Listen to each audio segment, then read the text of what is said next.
J'aurais été très très mal à l'aise de demander à des acteurs de faire semblant d'être des déportés.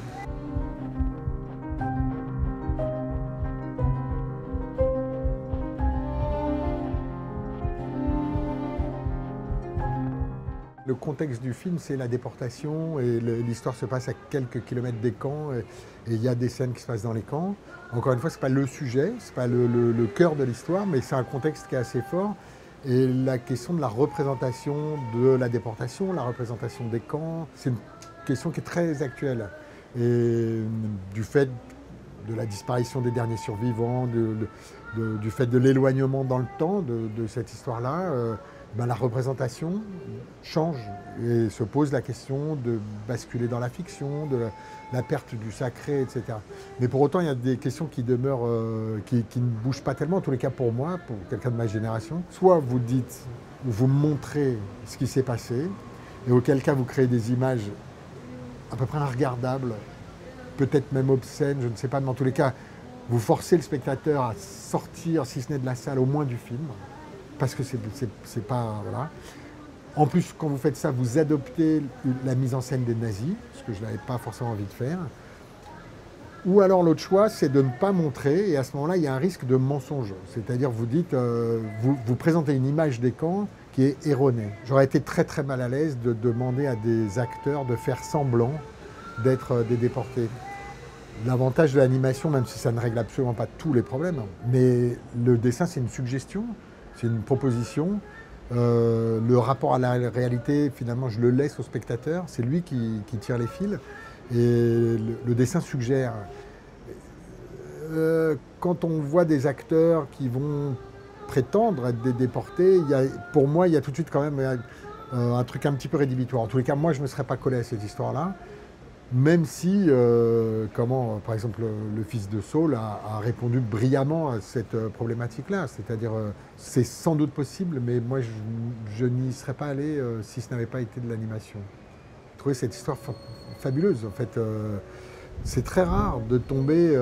quand vous êtes, pour moi, en tous les cas, comme réalisateur, il y a plein d'endroits dans mon métier où, je sais pas que j'ai confiance en moi, mais je sais que je vais prendre du plaisir à penser une scène, à la mettre en scène, à trouver des moments de cinéma, etc. Mais avoir derrière tout ça une histoire qui soit à la fois belle et forte et profonde et légère à la fois, etc.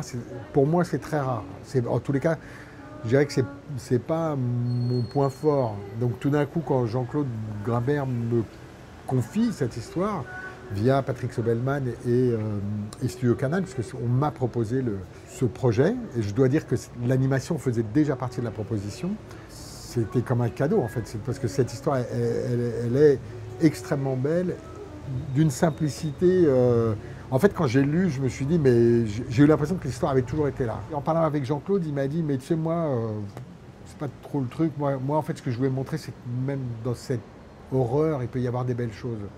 Et en fait, quand il m'a dit ça, ça m'a complètement illuminé, ça m'a donné le cap, en fait. Et je me suis dit, mais en fait, c'est ça, c'est la force de cette histoire-là, c'est qu'elle arrive à concilier de manière extrêmement simple, extrêmement modeste, l'air de rien, vraiment ce que l'homme et la femme ont de meilleur et le pire dont ils sont capables.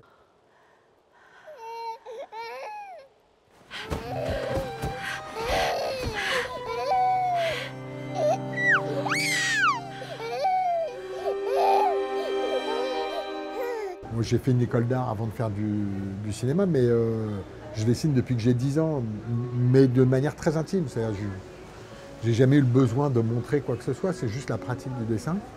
Il a fallu apprendre à être réalisateur d'animation, ce que je ne suis pas au départ. C'est une espèce de machine où vous avez une première étape, où vous faites tout, vous avez une deuxième étape, vous faites tout, et en fait vous voyez le premier plan fini, vous le voyez à la toute fin, quoi.